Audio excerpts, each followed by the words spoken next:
you have to make a decision, first of all. So all you dads out there listening, like really think, reflect, and then act. So think about what your generational trauma is, whether that be divorce rates in your family, whether that be obesity, alcoholism, drugs, porn, gambling, whatever it may be. Just think for a little bit, because you've all had something generation, and you're doing it still as a grown man. Mm-hmm. You're either going to face that battle yourself. If you're holding on to something, which many of us are, especially if we're rolling lone wolf and not in any kind of group or accountability, you're probably holding on to some stuff that's holding you back from your full potential. The more you bring it to the light, dude, the less power it has on you. And like, listen to Chris, you're not sitting here judging Chris. You're probably, many of us, it's like envious of the freedom that he's experiencing with his words. And he's not sharing the story for any reason other than to be authentically himself. So really beautiful. Okay, so going back, dude, your wife was willing to work on the marriage. And I think that's really important is that, she was willing to work on it. So it gave you guys a good spot to go from. Because sometimes it takes two people to want to work it out. But you had a smile on your face. How come? I just realized a massive part of this was we started this. We committed first to going to church, right? We started doing that, but then we committed to this program. It's like the 75 Hard Andy Frisella program. It's like a fitness deal, and part of it has some daily checks in the beginning. We did this together, and part of it was like some personal development stuff. So we get up at 4:30 in the morning together. Our kids are sleeping. We go downstairs. We'd get our reading in, our faith-based stuff in, whether that's journaling, meditation, or prayer. And then we write down kind of 5 daily tasks that we would do together that we would get done, accomplished, and then we both go work out. We did that every single day for 75 days with a controlled diet, with 2 workouts a day. One has to be outside, one has to be inside.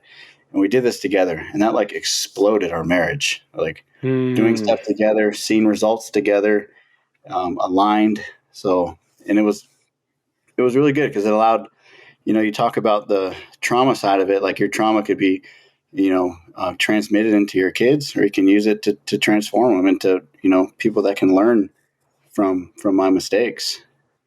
And I just refuse to let that trauma be transmitted into my kids. Bro, okay, so talk about this for a second, because I don't want people to gloss over what you just said. Your problems will either be transmitted to your children, okay? Whether you want to say, generational curse, it's from my DNA, my dad was an alcoholic, I'm an alcoholic, my kid's going to be an alcoholic. So you got partially, probably this science-based, it's in your DNA, whatever, which true, okay? Or it's transformed. So you choose to be that milestone that transforms what's happening. And I would argue, and I think you would say the same thing, and you give your response to this, that say it's true. Let's just use alcohol because that's easy.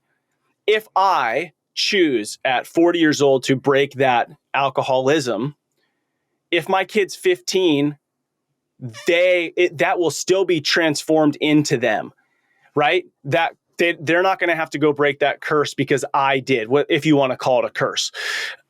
What are your thoughts on that? I mean, you just said it, but I think this is huge because some guys, I think, will walk around with their BS and not live to their full potential because they're okay being a piece of shit, right? But are you okay with your daughter marrying a piece of shit? Are you okay with your son being a piece of shit? Probably not. But that doesn't mean you just set a standard for them that you're not willing to live by. You have to go live that, not just say it. Yeah, 100%. You have to make a decision, first of all. So all you dads out there listening, like really think, reflect, and then act.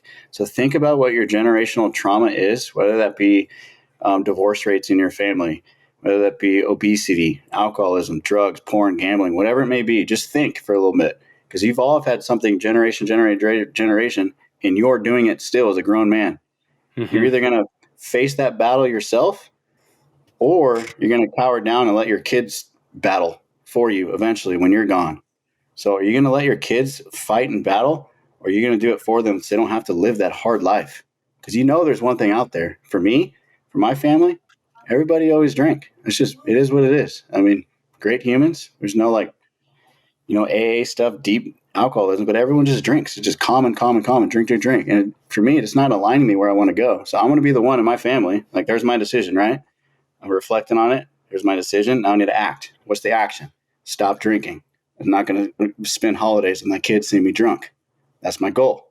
I don't want to transmit that to them. So that's where I'm at.